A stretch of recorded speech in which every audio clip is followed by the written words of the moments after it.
It was the fall semester of 2019 when Jenna, a 20-year-old college sophomore, moved into a small off-campus apartment. It wasn't much, just a one-bedroom unit on the third floor of an aging brick building, but it was cheap, close to campus, and allowed her to finally live on her own. The first few weeks were normal.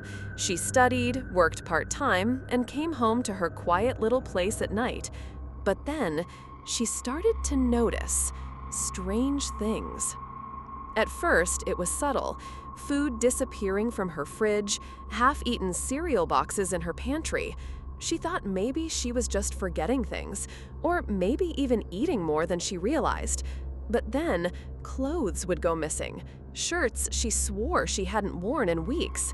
Her bed sheets looked wrinkled, like someone had been lying on them. And then, there were the sounds. Late at night, while she lay in bed with her laptop open, she would hear faint scratching sounds coming from the ceiling, like nails dragging across drywall. Sometimes she would swear she heard footsteps above her, but that didn't make sense. She was already on the top floor. Jenna told her friends about it, laughing it off as rats in the walls. They teased her about her haunted apartment, but she couldn't shake the feeling that someone was in there with her, watching, waiting. One night, after another long day of classes, Jenna set her backpack down and noticed something deeply unsettling. Her bedroom closet door was cracked open.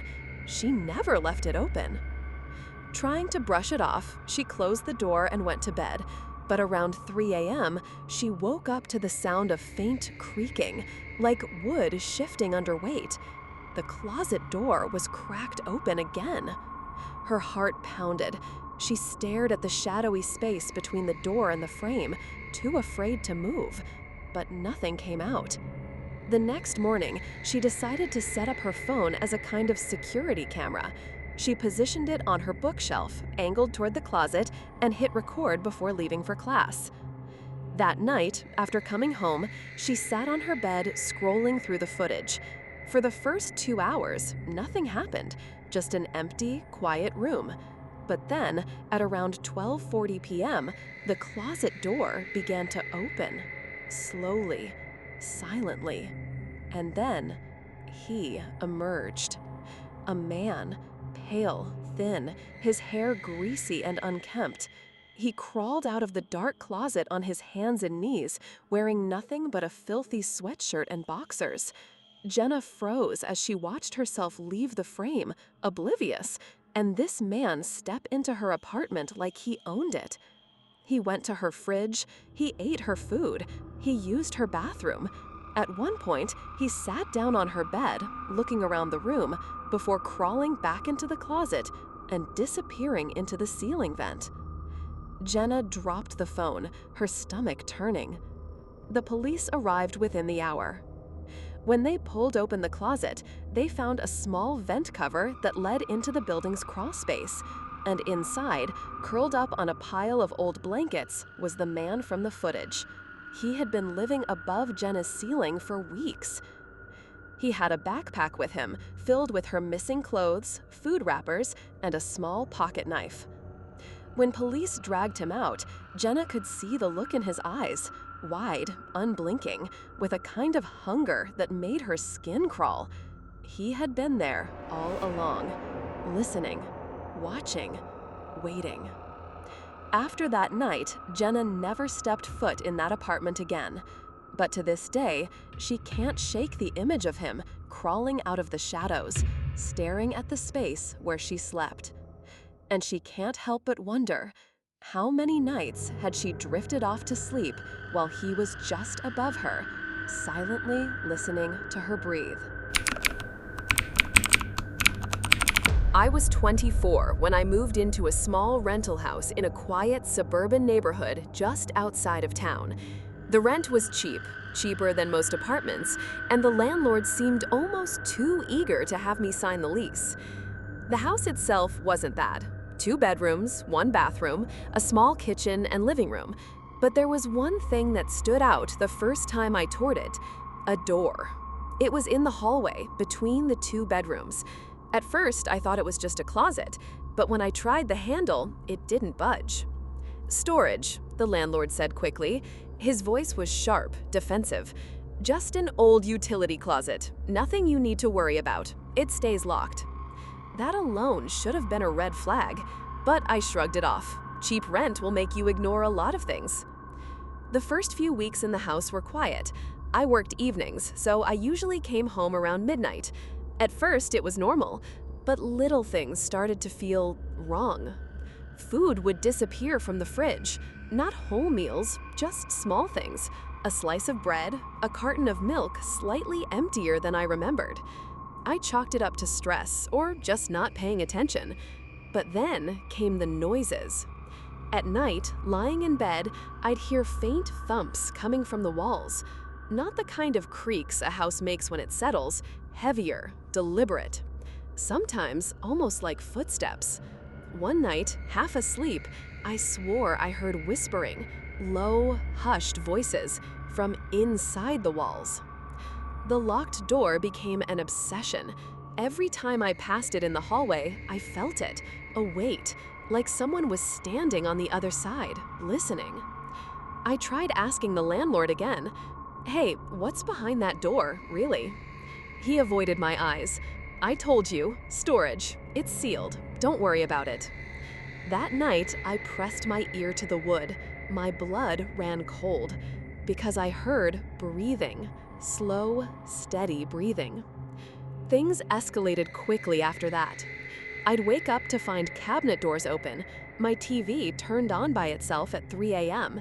Once, I walked into the living room and found muddy footprints leading from the hallway into the kitchen, but the front and back doors were locked. The footprints stopped at the locked door.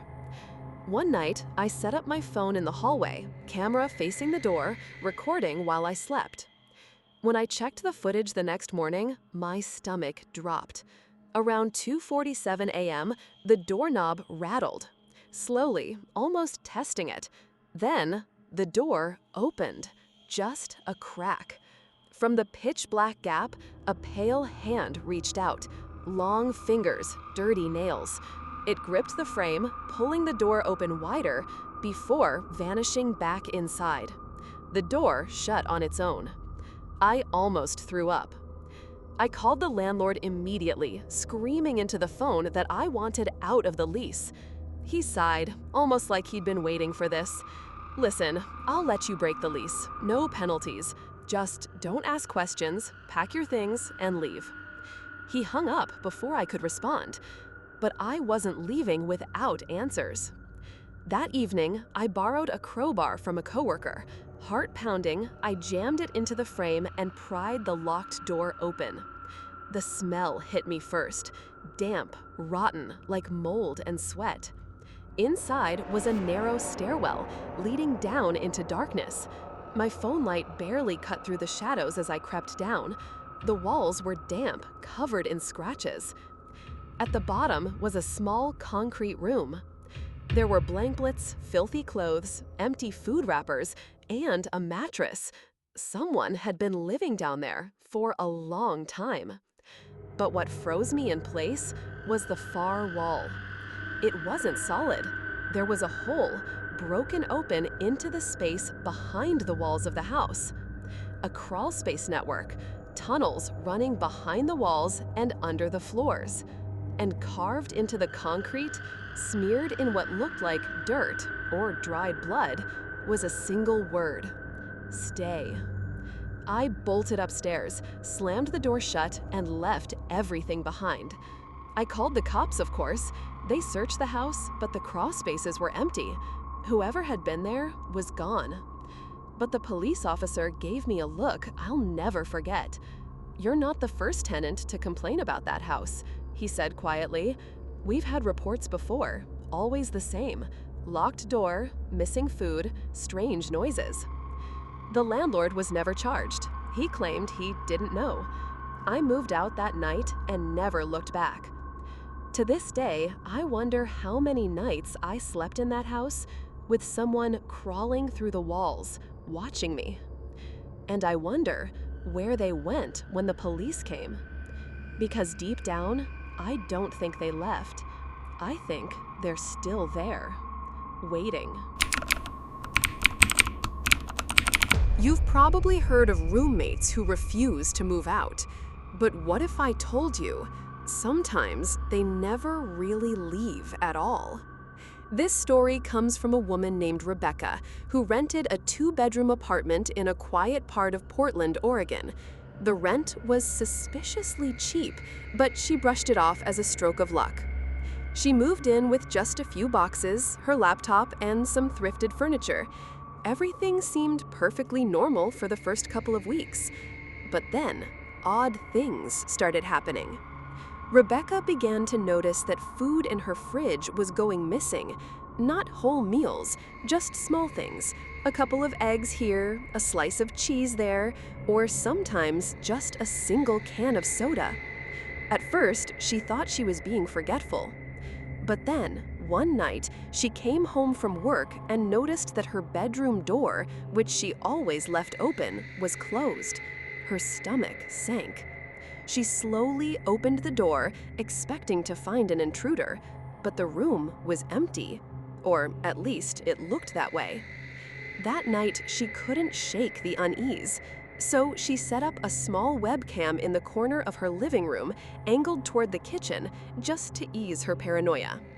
The next morning, she checked the footage. What she saw made her blood run cold. At around 2:37 a.m., a small panel in the hallway wall creaked open. A figure crawled out, pale, disheveled, moving with eerie slowness. It was a man. He looked thin, malnourished, his clothes hanging loosely. He crept into the kitchen and calmly opened her fridge, eating directly from the containers before quietly slipping back into the wall panel. Rebecca stared at the footage in shock. Someone had been living in her walls. She immediately called the police, who arrived within the hour. They pried open the wall panel and discovered a hidden crawlspace. Inside, they found a makeshift living area, a dirty mattress, piles of clothing, old food wrappers, and even a small stack of books. The man was gone. Rebecca was told he had probably slipped out of the building once he realized the police were involved. But the worst part? They later discovered the man was not a stranger. He was the former tenant of the apartment, someone who had been evicted months prior, but never truly left. He had stayed behind, hiding inside the walls and crawl spaces, slipping out only at night to eat and wander the apartment. Rebecca moved out immediately after, and to this day, she says she can't stand the sound of creaking walls or hollow knocks in the night, because she can't help but wonder, what if he found another wall to hide behind?